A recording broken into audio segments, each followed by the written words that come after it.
Sierra Club celebrated naturalist is a source of inspiration for many of us. His words, like these quotes, speak to our transcendentalist heart. Everybody needs beauty as well as bread, places to play in and pray in, where nature may heal and give strength to body and soul alike. The clearest way into the universe is through a forest wilderness. Climb the mountains and get their good tidings. Nature's peace will flow into you as sunshine flows into trees. And finally, in God's wildness lies the hope of the world, the great, fresh, unblighted, unredeemed wildness. So I was shocked to discover that someone so moved by the beauty of the natural world had such a low opinion of those with marginalized identities, especially the indigenous people he encountered in his beloved Yosemite. In 2020, the Sierra Club apologized for Muir in these words. He made derogatory comments about Black people and indigenous peoples that drew on deeply harmful racist stereotypes, though his views evolved later in his life. As the most iconic figure in Sierra Club history, was formed by him in 1892. Muir's words and actions carry an especially heavy weight. They continue to hurt and alienate indigenous people and people of color. Muir, Scottish immigrant, born in 1838, came as a boy with his family to settle and farm in Wisconsin. His father's Disciples of Christ faith had a strong impact on him, as well as his Scottish heritage. His father was a demanding and punishing taskmaster. He drove John hard to work on the farm and help make a living for the family. In the limited time that he could get away from farming and his father, he wandered the woods of Wisconsin and reveled in nature. He imagined himself living like Adam in the Garden of Eden, free from the struggle of tilling the soil to survive. Muir's love of nature had a biblical framework that came from his father's Disciples of Christ theology. He understood the primal garden as the opening scene for humankind's long biblical morality play. When Adam and Eve shared that fateful apple, they cut themselves off from God and were cast out of Eden. Now, humankind, as descendants of creation's first couple, was working to find a way back to Eden.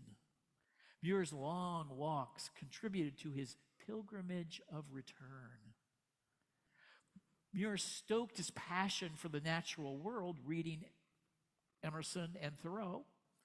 Thoreau imagined Walden Pond as a kind of Eden, writing, perhaps on the spring morning when Adam and Eve were driven out of Eden, Walden Pond was already in existence and covered with myriads of ducks and geese who had not heard about the fall. Another strong influence on Muir was a popular explorer naturalist named Alexander von Humboldt. As a youth, Muir yearned to escape his serfdom to agricultural production and be an explorer scientist too. Muir found work in manufacturing to escape his father and farming, and he discovered that he had some talent for designing manufacturing tools and processes. But an accident on the job with an eye injury that caused blindness for several months motivated him to get out and find adventure while he still could. He wanted to follow in von Humboldt's footsteps, traveling to South America, but he had little money and couldn't book a passage when he finally got to Cuba. What he could do was travel through Panama, this is before the Panama Canal, to California. It was on his ramblings through the foothills of the Sierra Nevada mountain range that he eventually did get to Yosemite. While he was recovering from that eye injury, he had learned about Yosemite from a pamphlet and determined that he wanted to see it for himself. He found his Eden in May of 1868. Later, he wrote of a transformative experience there. Never shall I forget my baptism in this font. The hollow overflowed with light, light of unspeakable richness, was brooding the flowers. Truly, said I, this California, the state, the golden state, in metallic gold, in sun gold, in plant gold. You could lose consciousness of your own separate existence. You blend with the landscape and become part and parcel of nature.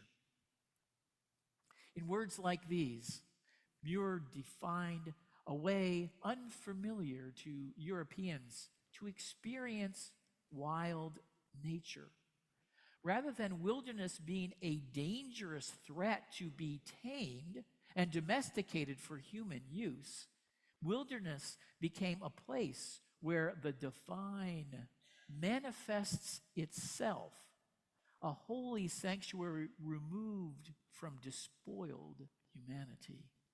As Rebecca Solnit writes, to say that Yosemite is Eden is to say that everywhere else is not.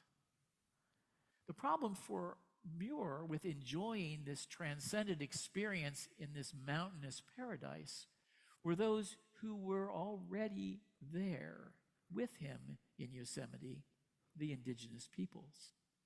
He felt they despoiled the natural beauty he saw by hunting and fishing, building huts and houses, burning the fields, tilling the soil, and generally seemed to interfere with the natural order. As Muir put it, as far as I have seen, man alone and the animals he tames destroy these gardens. And so, to preserve the beauty of Yosemite, the dirty, messy indigenous peoples had to go. Muir thought he was beholding an Eden-like landscape, natural and pristine, but he was seeing nothing of the kind. These indigenous nations actively burned and pruned their homelands to favor desired seeds, bulbs, and greens. Muir was indeed looking at a garden, but not one untouched Eden, fresh from the creating hand of God. But rather, he never came to understand how indigenous stewardship had shaped the purportedly wild landscapes he most admired. Oh, if Muir could have followed the inspiration of Alexander von Humboldt more closely, a German naturalist born at the beginning of the 19th century. Humboldt emphasized the interconnectedness of all living things, the importance of meticulous observation and detailed descriptions of the natural world. Before the modern environmentalist movement, he often expressed a concern for the preservation of natural resources.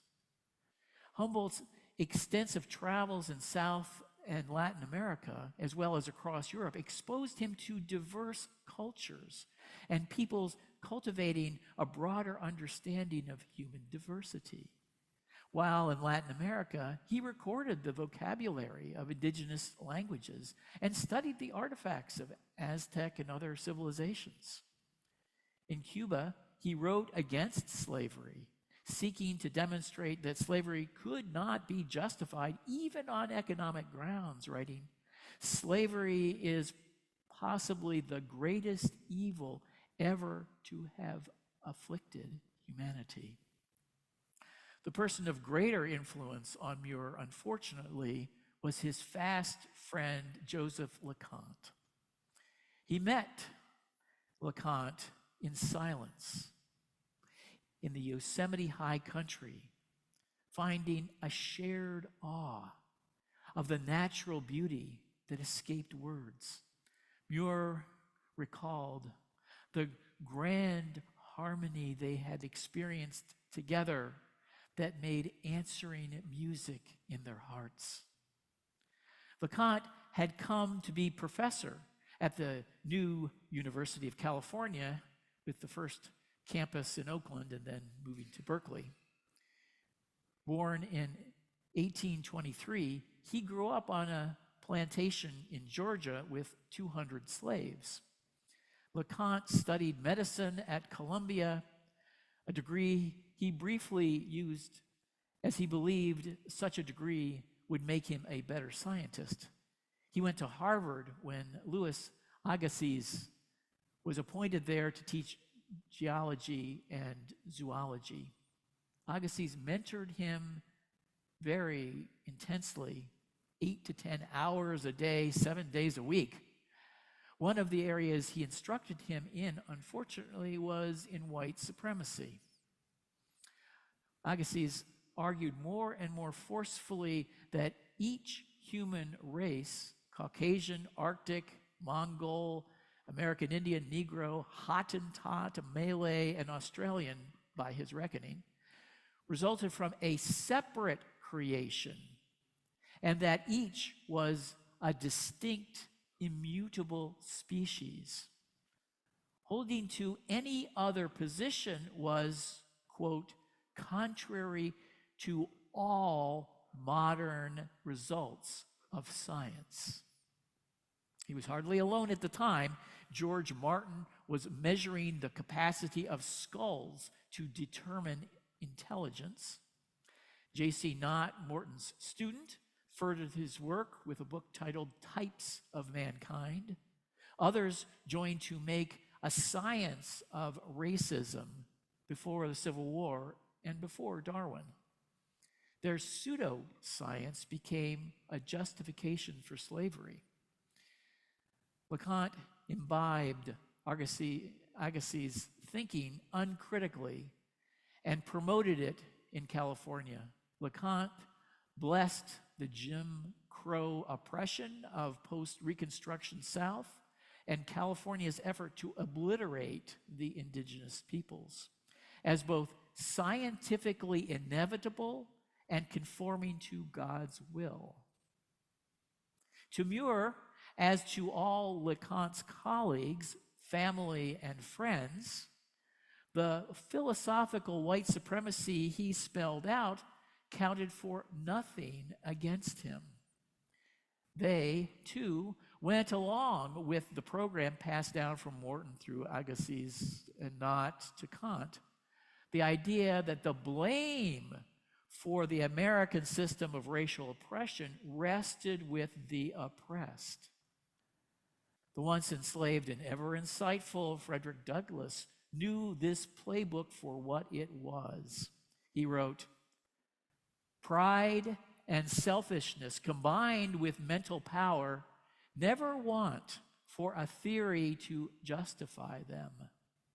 And when men oppress their fellow men, the oppressor ever finds in the character of the oppressed a full justification for his oppression.